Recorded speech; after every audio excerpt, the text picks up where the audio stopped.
Hey everyone, Daniel Vadnal, Fitness FAQs. Today's video we're going to cover how to overload your back using the rowing exercise specifically.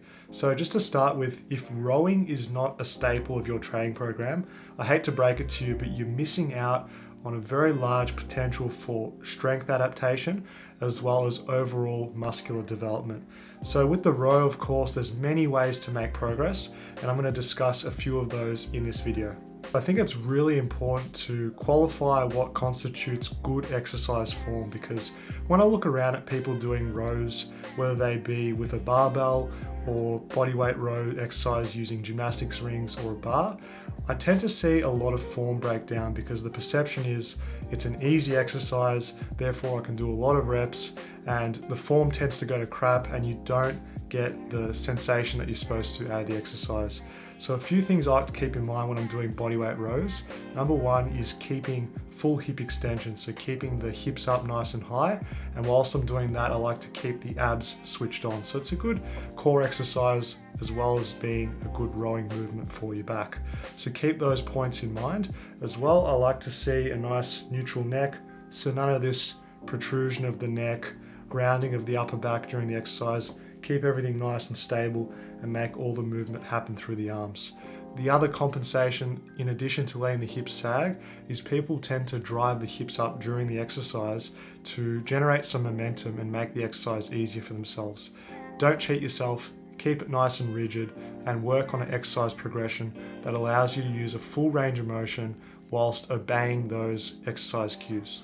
Once you've got a bit of experience with rows, it's really important to start playing around with different isometric pauses. So one that's going to give you the most value is getting a nice pause at the top of the movement, because this is the most challenging part of the exercise. You're going to reap the greatest benefits.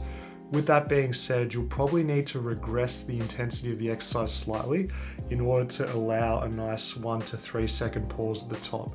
So for most people, they've advanced themselves to harder progressions, and this actually comes at the expense of doing them too quickly and failing to have the full sensation of the contraction during each rep. So one of the good ways to overload: regress the movement, add an isometric pause at the end, and you'll reap the benefits of doing it that way.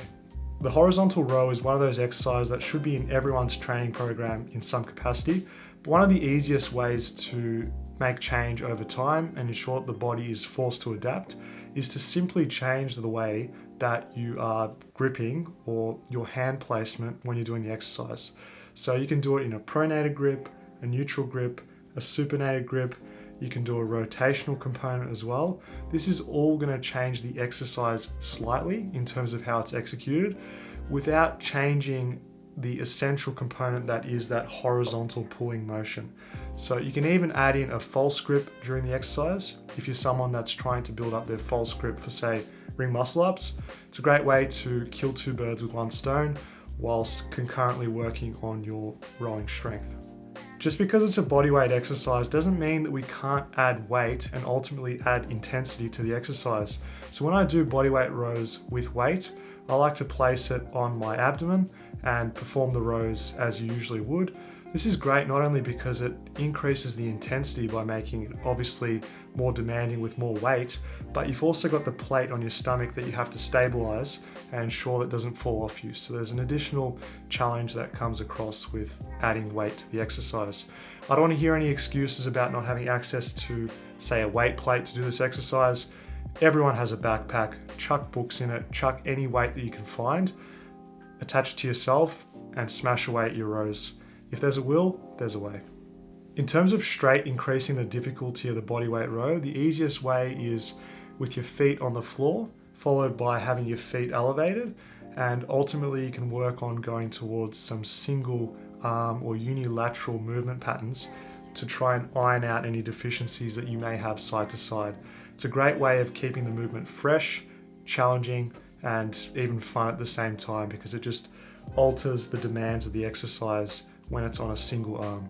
Additionally, you can move on to more challenging two-arm variations, such as a tucked row is a good start, and there's actually a multitude of progressions that you can go on towards.